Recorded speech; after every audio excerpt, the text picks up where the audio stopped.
Hello friends, అందరూ ఎలా ఉన్నారు? బాగున్నారా? నేనైతే చాలా బాగున్నానండి.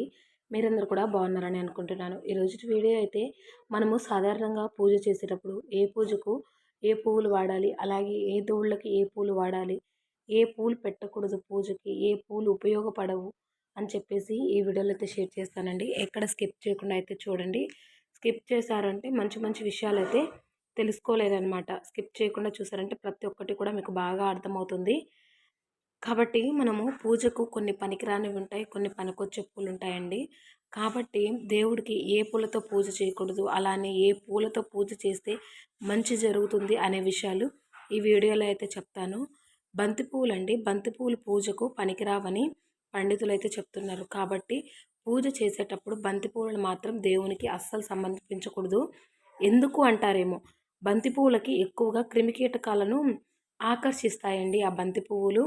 కాబట్టి బంతి పువ్వులను పూజలో ఉపయోగిస్తే దేవుని దగ్గరకు పురుగులు అవి చేరుతాయి. అందుకే బంతి పువ్వులను ఉపయోగించకూడదు అంటూ ఉంటారు. మొగ్గలుగా ఉన్న పువ్వులు ఏవి కూడా వాడకూడదండి. అవి విచ్చిన తర్వాతనే పువ్వులుగా మనము పూజ అయితే చేసుకోవచ్చు. మొగ్గలను వాడితే మన ఇంట్లో ఉన్న చిన్నపిల్లలకి అనారోగ్య సమస్యలు అయితే వస్తాయట. దేవునికి పూజ చేసేటప్పుడు విడి పువ్వులు కూడా పెట్టకూడదంటండి. విడి పువ్వుల కన్నా మాలగా కట్టిన పువ్వులతో పూజ చేస్తే ఎంతో పుణ్య ఫలితం మనకైతే దక్కుతుందంట. వినాయకుడికి ఎర్ర పూలతో పూజ చేస్తే మన ఇంట్లో ఉన్న మనకు ఉన్న కష్టాలన్నీ కూడా తీరిపోతాయి. తులసి తప్ప వినాయకుడి మిగిలిన పువ్వులన్నీ కూడా సమర్పించవచ్చండి. అంటే ఎర్ర మందారం, గన్నేరు పువ్వులు ఇలా వినాయకుడికి చాలా ఇష్టమట. గన్నేరు పువ్వులతో దేవుడిని పూజిస్తే మన వ్యాపారంలో అత్యధిక లాభాలైతే వస్తాయి. గులాబీ పువ్వులతో దేవునికి పూజ చేస్తే మన ఇంట్లో ఉన్న కష్టాలన్నీ తొలగిపోయి వాస్తు శాస్త్ర ప్రకారంగా కూడా మన ఇంట్లో సిరి సంపదలు అయితే పెరుగుతూ ఉంటాయి. అమ్మవారి ఆలయంలో 7 శుక్రవారాలు గులాబీ పువ్వులను సమర్పించండి. ఇలా చేస్తే మన ఇంటికి ఐశ్వర్యం లభిస్తుందండి. సువాసన వెదజల్లే పారిజాత పువ్వులంటే వెంకటేశ్వర స్వామికి చాలా ఇష్టం. ప్రతి శనివారం పారిజాత పువ్వులతో వెంకటేశ్వర స్వామికి పూజ చేస్తే స్వామి మనసు మంచులాగా కరిగిపోయి సిరి సంపదలను అయితే ప్రసాదిస్తాడు. పూజలో పారిజాత పువ్వులను వాడితే కాలసర్ప దోషాలు కూడా తొలగిపోతాయి. జిల్లేడు పువ్వులతో శివుడిని పూజిస్తే తొందరగా కరుణిస్తాడని భక్తుల విశ్వాసం. శివుడిని పూజించిన ఈ పూలను మహిళలు తలలో పెట్టుకుంటే చాలా మంచి జరుగుతుంది అంటూ ఉంటారు. శివ పూజలో ఎరుపు రంగు పువ్వులను ఉపయోగించకూడదండి. అప్పుల బాధల నుంచి విముక్తి కలగాలి అంటే ఎర్ర గులాబీలను తీసుకొని వాటిని తెల్లటి రంగు వస్త్రంలో మూటలు కట్టి ఆ మూటని నదిలో వదిలేయాలి. ఇలా చేయడం ద్వారా అప్పుల బాధలను తొలగిపోతాయండి. చెట్టుకు ఉన్న పువ్వులు అన్నీ కోసుకోకూడదు. సగం పువ్వులు చెట్టు మీద ఉండేలా చూడాలి. దేవుడి పూజకు ఉపయోగించే పువ్వులు ఎలా పడితే అలా కొయ్యకూడదని పండితులు అలాగే శాస్త్రాలు కూడా చెప్తూ ఉంటాయి. పూలు కోసే ముందు ఆ పూలు భగవంతుడి కోసం అని మనసులో ప్రార్థించి చెట్టుకు ఉన్న పువ్వులను కొయ్యాలి. పువ్వులను కర్రతో దులపకూడదండి. అంటే కింద పడతాయి కదా, కర్రతో కొడతాము అందకపోతే. అలా కూడా చేయకూడదు. పూజకు వాడే పువ్వులను చేత్తో కోసిన పువ్వులను మాత్రమే స్వామివారికి అయితే సమర్పించాలండి. నీళ్ళతో కడిగిన పువ్వులను పూజలో దేవుడికి పెట్టకూడదని చెబుతూ ఉంటారు. నేను ఒక వీడియోలో నీళ్లు చిలకరించి పువ్వులను సమర్పిస్తాను దేవుడికి అని చెప్పినప్పుడు ఒక ఆవిడండి నిజంగానే నీళ్లు చిలకరించి అలా పువ్వులని దేవుడికి పెట్టకూడదు అని చెప్పారండి. ఆవిడకి నిజంగా థ్యాంక్స్ చెప్తున్నాను. నీళ్లు చిలకరించి కడిగిన పువ్వులని దేవుడికి అయితే సమర్పించకూడదట. నేను కూడా తెలుసుకున్నానండి. ఎడమ చేత్తో కోసిన పువ్వులు దేవునికి పూజకి అస్సలు పనికిరావండి. మీ ప్రతి కోరికను నెరవేరాలంటే మంగళవారం లేదా శనివారం రోజున హనుమంతునికి 11 గులాబీ పువ్వులను సమర్పించండి. ఇలా 5 మంగళవారాలు నిరంతరం పూజ అయితే చేయాలి. అలా సమర్పించి అలా చేస్తే మనం కోరుకున్న కోరికలన్నీ కూడా నెరవేరుతాయండి. మల్లె పువ్వులతో చేసే పూజ చాలా మంచిదండి. అలాగే అనారోగ్య సమస్యలు ఉంటాయి కదా, మల్లె పువ్వులతో పూజ చేస్తే అనారోగ్య సమస్యలన్నీ కూడా తొలగిపోతాయి.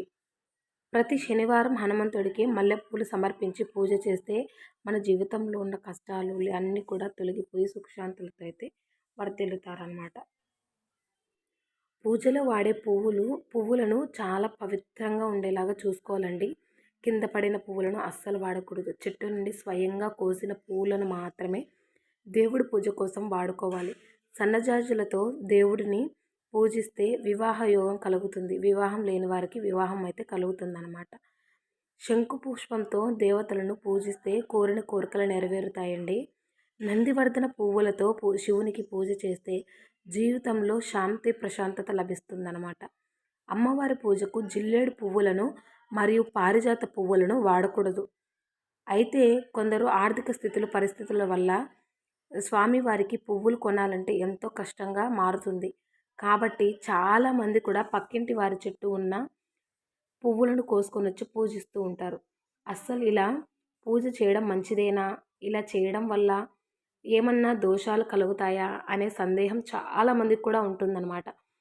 మన ఇంటి దగ్గరలో మనకు తేలేనప్పుడు మనకు అందుబాటులో లేనప్పుడు పువ్వులు ఎదురుగా ఉన్న ఇంటిలోనో లేదంటే పక్కింట్లోనో పువ్వులుంటే అవి కోసుకొని వచ్చి మనం పెడుతూ ఉంటాం కదా. వాటి గురించి అయితే ఇప్పుడు తెలుసుకుందాం. వారికి తెలియకుండానే దొంగతనంగా పూలను కోస్తే మీరు చేసే పూజకు పుణ్యం ఫలితం అస్సలు రాదండి. కాబట్టి వాళ్ళని పువ్వులు అడిగి కొయ్యకూడదండి. అడిగి కోసుకొని తీసుకురావాలి. పక్కనే ఉంది కదా చెట్టు, ఏమి కాదు కదా అని చెప్పేసి పువ్వులను అలా తెంచేసి మన పూజకైతే వాడుకోకూడదండి. లేదా బయట కొనుక్కున్నా పర్లేదు.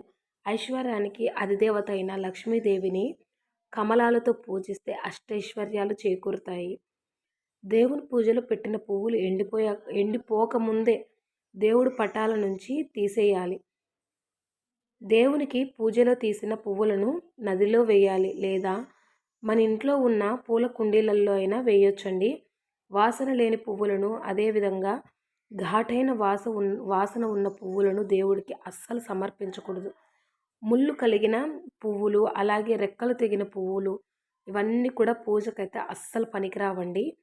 వాడిపోయినవి, అలాగే నీరసపడిపోయి ఉంటాయి కదా, అంటే ఏలబడిపోయి ఉంటాయి పువ్వులు, అవన్నీ కూడా పూజకైతే అస్సలు పనికిరావు. మహాశివుడిని మారేడు దళాలతో పూజించడం వల్ల పరమేశ్వరుడు సంతృప్తి చెంది మన కోరికున్న వరాలన్నీ కూడా కురిపిస్తాడనమాట.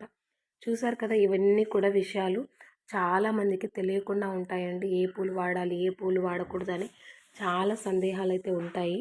ఇలా చూసారు కదా, మీకు ఈ ఇన్ఫర్మేషన్ మీకు నచ్చిందని అనుకుంటున్నాను. నచ్చితే కనుక లైక్ చేసి, షేర్ చేసి, కమెంట్ చేయండి. సబ్స్క్రైబ్ చేసుకోవడం మాత్రం మర్చిపోద్దండి. మరొక మంచి వీడియోతో అయితే మీ ముందుకు వచ్చేస్తాను. అన్నట్టు మర్చిపోయానండి, బాబాగారి 5 గురువారాల పూజ అయితే షేర్ చేశాను. అది కూడా చూడండి. ఖచ్చితంగా లైక్ చేసి, షేర్ చేసి, సబ్స్క్రైబ్ చేసుకోండి.